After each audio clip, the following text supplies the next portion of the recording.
Hi,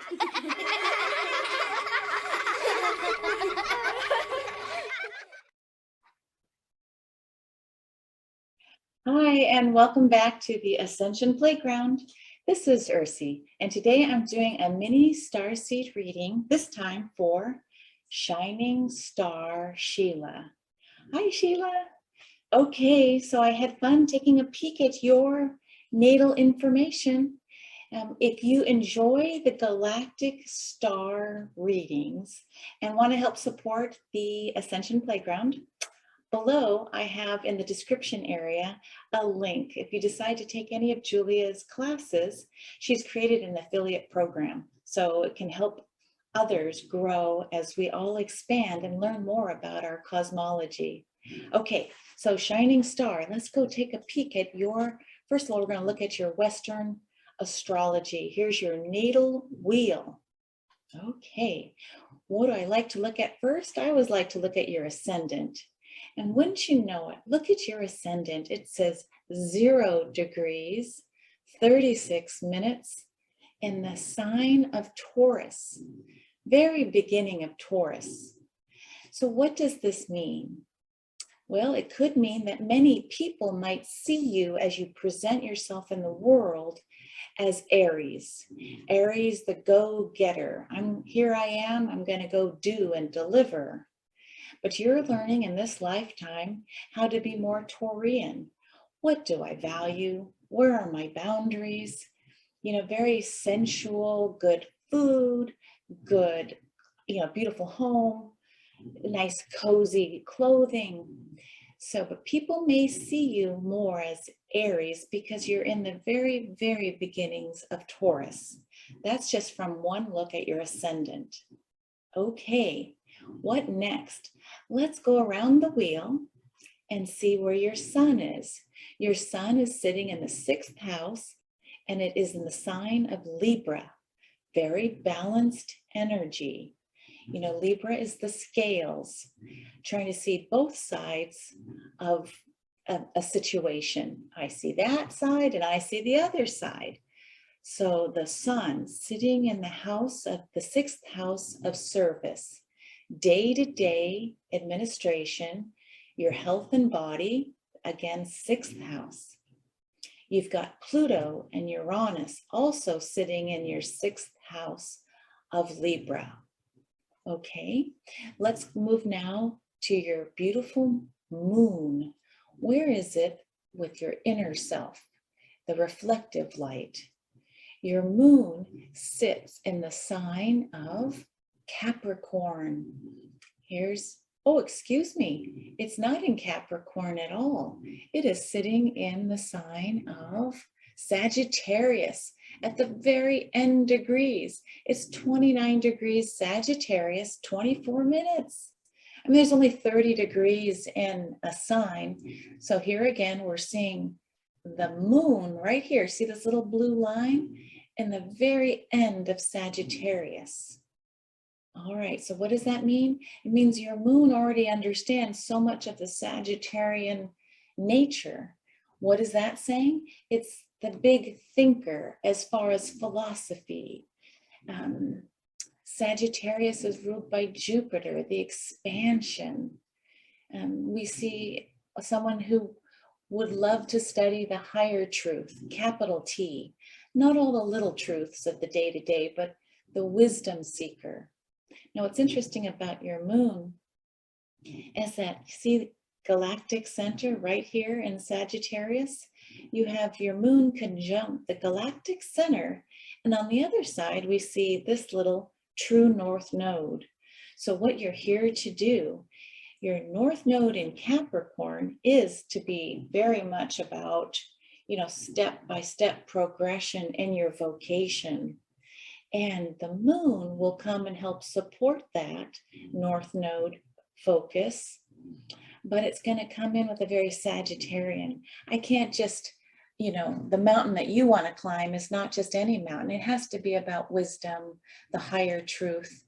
And you have this super powerful galactic center, where you have access. It's an interdimensional portal to other universes at your disposal. Okay, hope I'm not confusing you too much, but those are the layers of just your ascendant at the 0 degrees of Taurus, your sun, the greatest light of your chart, in Libra, but bookended with Uranus and Pluto, and then your moonlight, your moon sign of, I almost said it again, it's Sagittarius moon. But you know, in this late degrees, it's wanting to move into Capricorn. So it's going to bring all the wisdom of Sagittarius in to the focused area of your North Node in Capricorn. All right. So you challenged yourself, though, my friend. You challenged yourself, shining star, to work with the sun who's falling in the sign of Libra, whose Venus is in detriment in Scorpio, whose Jupiter, no, excuse me, whose Mars is also in detriment. So Venus and Mars are in detriment, as well as Saturn is in detriment in the sign of Cancer. I'm just going to say fall and 3 detriments could mean very challenging with those particular planets. All right, and when I come down here to your boxes of fire, air, earth, water, cardinal, fixed, and mutable, you're pretty well balanced. A lot on cardinal energy, right? Initiatory. So very well balanced. And when I look and see where are most of your planets hanging out, yes, it's in the interpersonal, you with another person, you with maybe a couple other people in the interpersonal houses. Planet 6, 7, 8, excuse me, 5, 6, 7, and 8 are interpersonal. But see, your moon wants to move into the transpersonal. You know, you want to create something for the greater good. So it's starting to move in that direction also with your North Node in a transpersonal house. All right. We're going to just build the architecture with broad brushstrokes, as we say in paintings, not doing the early details, but the big picture. So now I'm going to pause and I'm going to call up your Starseeds Galactic Astrology using Julia Balaz's starseedsastrology.com. It's a free online calculator. So let me pause for a moment. Hi, shining star, Sheila. Okay, I have to move backwards before I can go forwards. I wanted to say one more thing about your beautiful chart. And that is, when I started looking at your moon and your North Node and the galactic center, this is a very auspicious lineup, is what my intuition is saying. Okay, so there's many things we could say about your chart, but in this mini reading, because all 3 of these, well, you see how right across is your Saturn. Saturn is opposite your moon, your North Node, and the galactic center. Because see these little red boxes? These are saying these 3 are conjunct. In other words, they're combining their energies. The North Node is combining its energy with your moon, which is combining with the galactic center. But look where they're all right across from is your Saturn. What this opposition is telling me on an intuitive level is that there's a term called do your Saturn. Okay, do your Saturn. Your soul may have decided to come in here and really say, okay, time to understand what is Saturn. Saturn is the planet that represents structure. It's our reality check. It's the ruler of Capricorn, which remember, here's your North Node sitting in Capricorn. So doing your Saturn with the rulership being Capricorn, it's also the co-ruler of Aquarius. Here we've got Aquarius. But when you do your Saturn, what would the Saturn of the 3rd house in Cancer be about? Well, the 3rd house says, this is my early education. This is the house of siblings. I communicate. My desire is to communicate, but I'm communicating in a water house, Cancer. You know, so this is deep feeling. What am I communicating? I'm communicating about my ultra sensitive nature. So when we work with an opposition, what we're seeing is an axis for the opportunity, like a seesaw. Whether you go up or down on either end, the challenge is doing your Saturn, you want to move to the center position so you can balance these energies of a Saturn in the 3rd house of Cancer, okay, with balancing your energy of how you feel internally with a Sagittarian nature in the house of Capricorn for your North Node. Okay, so do your Saturn is one of the messages I wanted to share with you before moving to your galactic. So here comes the galactic.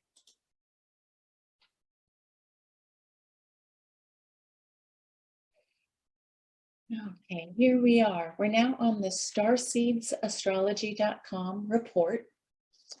And what do we see? This is the basic report, Shining Star. And we're getting to meet your star family. You've got star connections to the beautiful constellation of Andromeda, Centaurus, Aquila, Virgo, Boots, and Hyades. And do note that Virgo and Boots show up twice, as does Andromeda. So as we learn to read the tea leaves with the Starseeds reports, we start looking at where were you from originally, because your point of origin informs the rest of your journey. It may be at a subconscious level, Shining Star, but it's in there. So when you look at the constellation Hyades, this is where we'd say your point of origin is from. Now, you're a little mysterious because we don't see any constellations showing at your sun, moon, and ascendant. Not to worry there, because by clicking on the extended report, which I'm doing now, I'm going to scroll down. Here we go. You have so many other soul connections in your chart. Okay, now someone asked me connection A, B, C, and D, etc. There's no order as far as hierarchy. This is a quantum soul guidance program, and it just shows you your connections. However, if we are looking at a timeline, we are trying to figure out where your soul originated.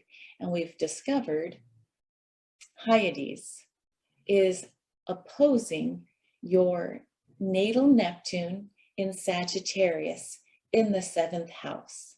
That's how we read that. I'll say it again more slowly.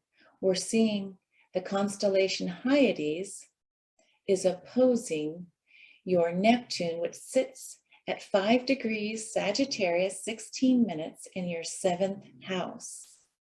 7th house is about one-on-one partnerships. It's oftentimes the marriage house. Interesting, if you happen to be married, to look at your loved one's Starseeds report to find out if there's any common constellations where you may have traveled together before this lifetime.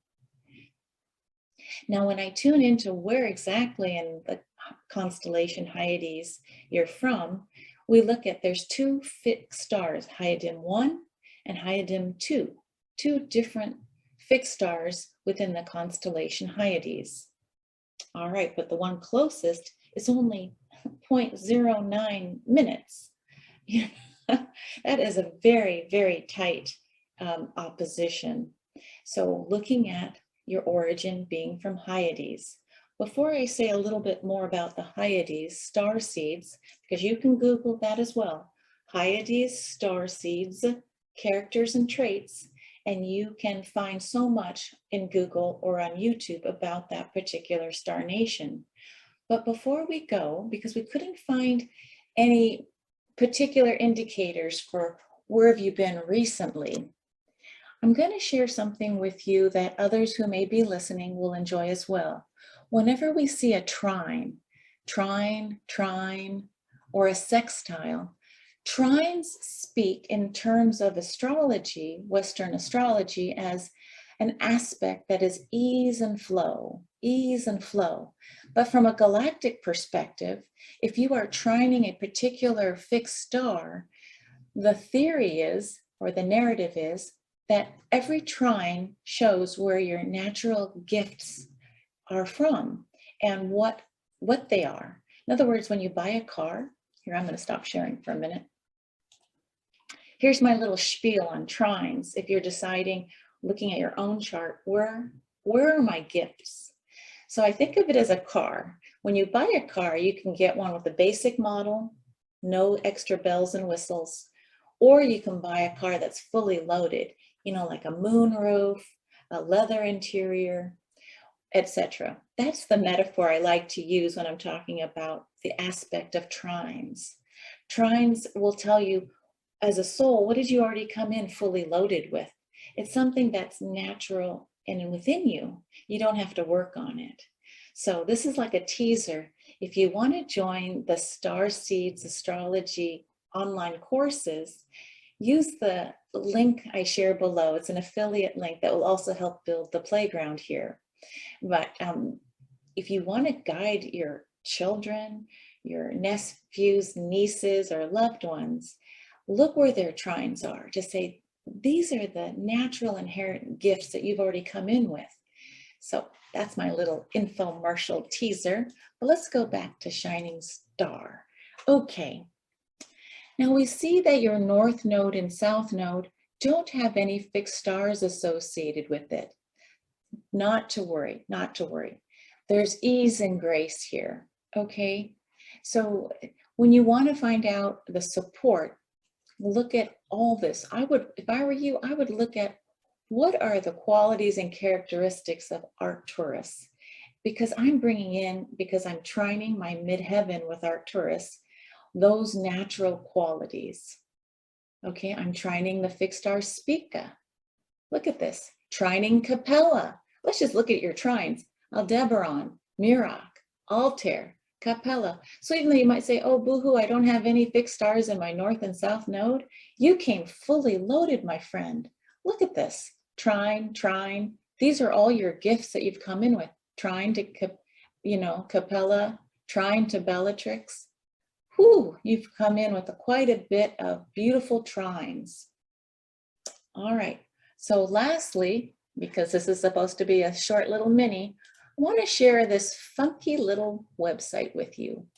Okay, because when we were trying to figure out what is your point of origin within this galaxy, the Hyadian Starseeds, this guy cracks me up. He's terrific. Now, even though your fixed star is not Aldebaran, it's Hyadian 1, he does start talking through this list of what are the qualities and characteristics overall for the constellation Hyades as a Hyadian starseed. Here we start with soft, gentle, and loving. Now, if all of these don't add up, not to worry.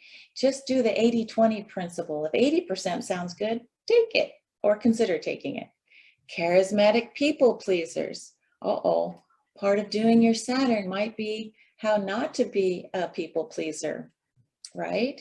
Nostalgic, ancient past lives, passionate, musical, and creative. So this is head and heart oriented.